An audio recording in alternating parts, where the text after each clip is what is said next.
We say it so easily, thank you. Two words that pass through our lips hundreds of times. But have you ever stopped to wonder what they really mean? When I was younger, I thought thank you was just politeness, a reflex we used to close a moment neatly. But as the years went on, I realized it's something deeper. Thank you is a mirror. It reflects how we see others and how we allow ourselves to be seen. Sometimes it's a whisper, quiet, almost invisible. Other times, it carries the weight of tears and unspoken emotion. In those moments, thank you is not just language, it's vulnerability wrapped in sound. We don't always say it out loud. Sometimes gratitude is a look, a pause, a smile that stays a second longer. Because gratitude isn't born in the mouth, it's born in the heart, and it travels through silence before finding its way into words. Maybe that's why thank you is so powerful. Because when we say it and truly mean it, we're not just acknowledging what was done for us. We're acknowledging that we were seen. And that is what every human heart longs for. Morning, Olivia. Good morning, Marcus. You look thoughtful today. I was thinking about something strange. It's about the phrase, thank you. Ah, the simplest and most complicated phrase in English. What about it? Well, I've noticed that in some countries, people say, thank you for almost everything, every small gesture, every word. But in others, it's rare. Like, in some cultures, not saying thank you doesn't mean you're rude. It just means it's understood. That's true. In Britain, we probably overuse it. We thank people for holding a door, passing the salt, even bumping into us. Sometimes it becomes automatic, a reflex, not a feeling. Exactly. That's what confuses me. If it's automatic, does it still mean anything? That depends. The word loses meaning only when the heart forgets why it's there. But even an automatic thank you can still carry warmth if it comes from awareness, not habit. So, it's not the word that matters, it's the intention behind it. Yes, words are just containers. It's what you fill them with that makes them alive. I remember once in Japan, people didn't say, thank you, as much as I expected. At first, I thought they were cold. But then I realized they showed gratitude differently, in gestures, in silence, in the way they remembered small things about you. Exactly. In some cultures, thank you is spoken less but felt more. Gratitude isn't always a performance. Sometimes it's a quiet respect. That's interesting. In the US, we say thanks constantly, sometimes even without looking up from our phones. Like, thanks, man. Thanks, appreciate it. Thanks so much. It's fast, casual, but maybe empty sometimes. Language reflects culture. Americans value friendliness and approachability. Gratitude becomes part of social rhythm. But the risk is when everything is thank you, the deeper ones get buried. You mean the ones that actually matter? Yes, the thank yous that carry emotion, not just manners. It's funny. Sometimes when someone truly does something that moves me, I can't even say thank you. It feels too small. That's because gratitude often grows bigger than language. When words aren't enough, silence steps in. I've felt that. When someone helps you in a moment of pain, and you want to speak, but your throat just closes. Yes, in that silence, thank you becomes something else. It becomes trust, connection, recognition. You make it sound almost sacred. Maybe it is. Gratitude is one of the few things that still reminds us we're human, that we depend on one another. So when I say thank you, I'm really saying I see you.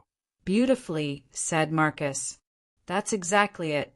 You're acknowledging not just what someone did, but who they were in that moment. I like that. But then why do people sometimes reject it? You know, when you say thank you, and they say no need to thank me, or don't mention it.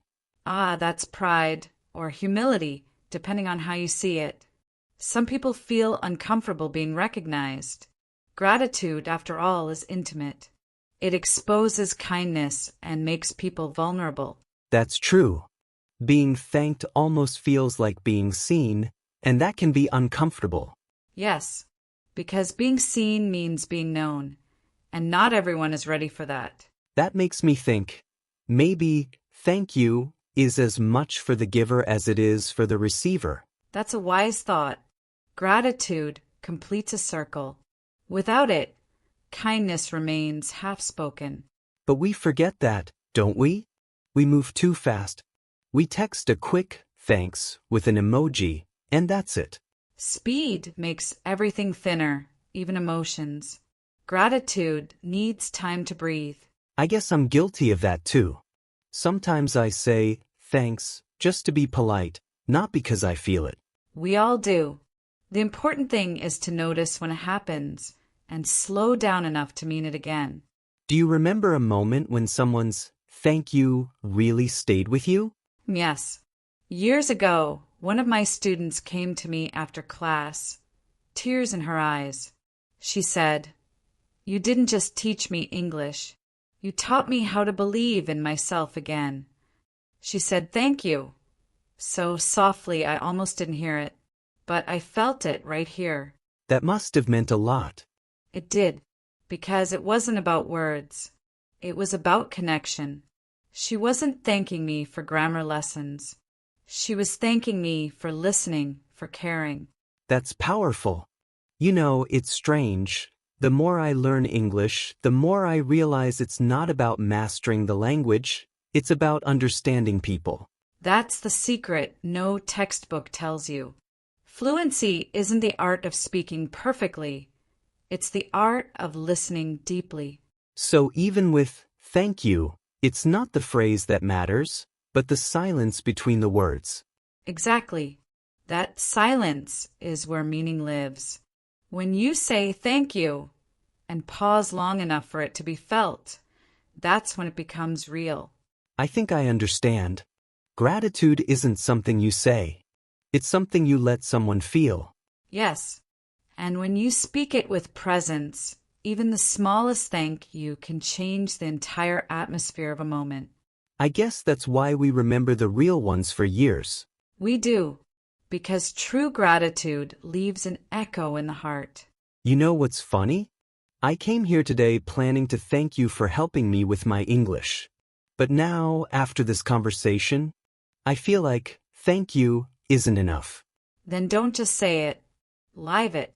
Carry the gratitude forward in the way you listen, in the way you speak, in the way you see others. So, gratitude becomes a language of its own. Exactly.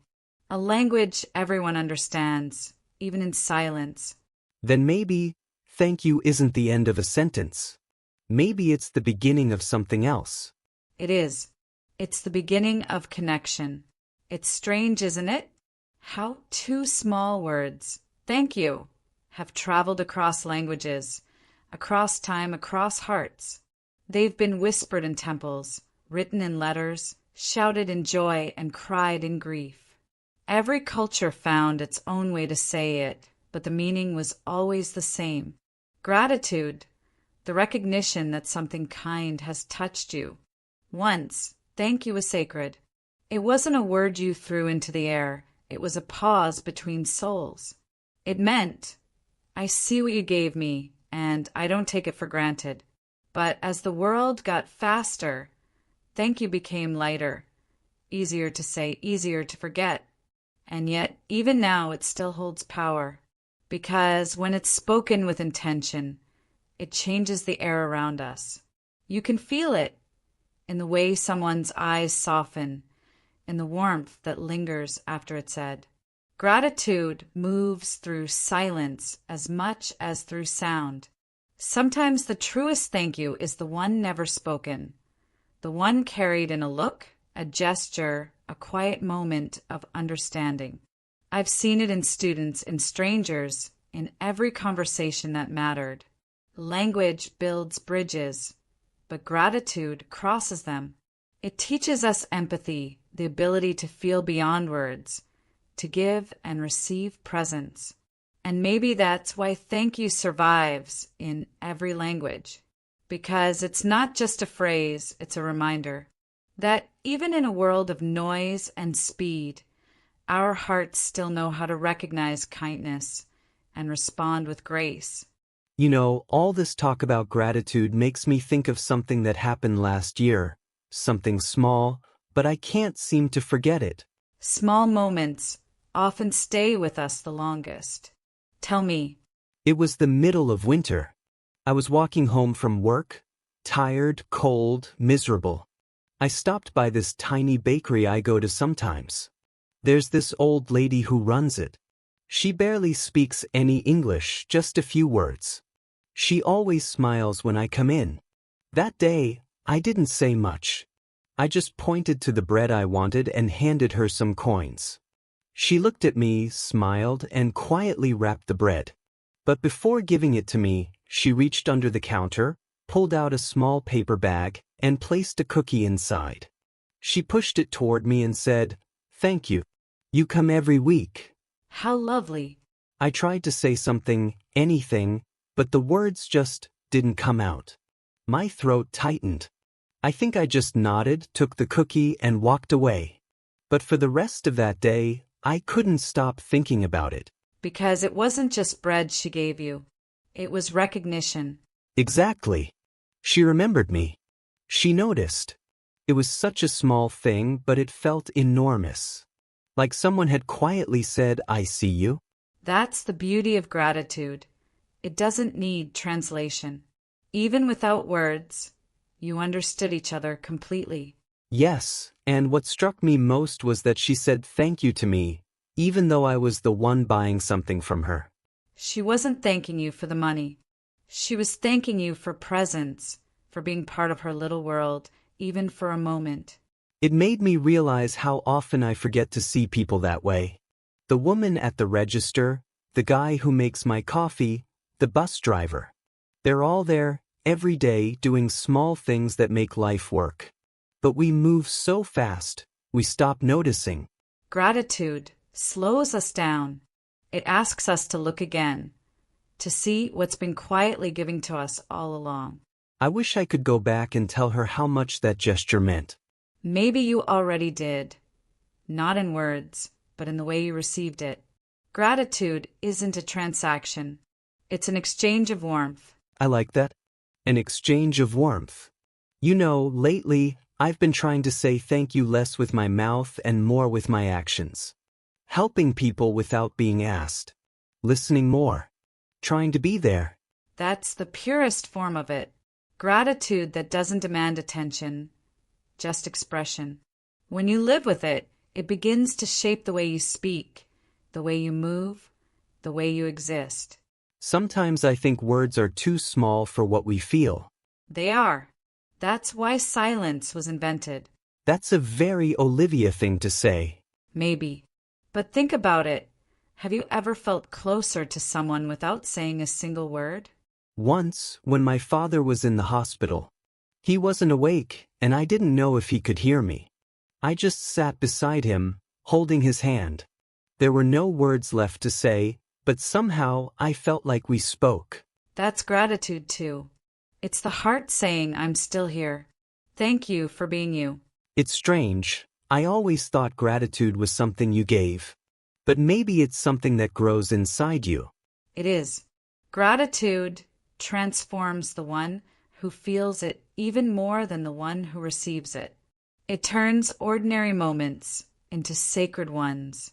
So when we say, thank you, we're not just finishing a moment, we're deepening it. Exactly. Thank you isn't a full stop, it's a comma. It says this mattered. I like that.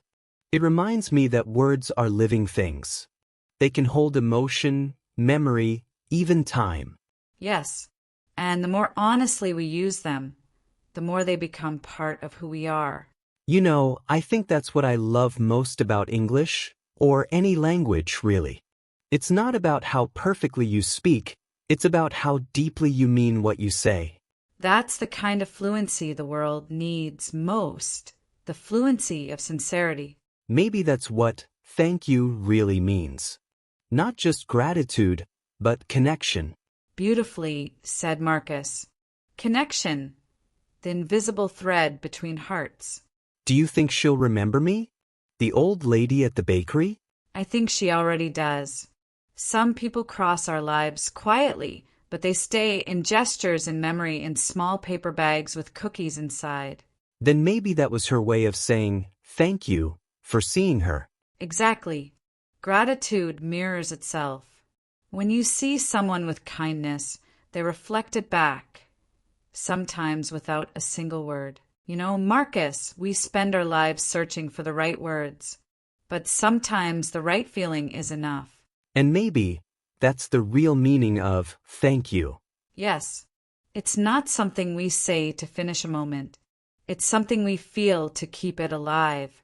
We say thank you to end moments, but maybe it was never meant to be an ending. Maybe it's a way to keep them alive, a quiet promise that what happened mattered. In every culture, in every language, there's a form of gratitude. Sometimes it's spoken, sometimes it's shown, but it always means the same thing. I saw you. You touched something in me. The world rushes. Words get smaller, but still a true thank you has the power to stop time, even for a breath. Because when we say it, we're not just acknowledging kindness, we're honoring connection. Gratitude doesn't live in the mouth. It lives in the space between hearts. That's where language becomes human. If this story stayed with you, stay a little longer. There are more moments waiting here, more words that live between us. You'll find the next one on the screen right now. Until then, keep feeling, keep speaking, and keep noticing the quiet ways people say thank you.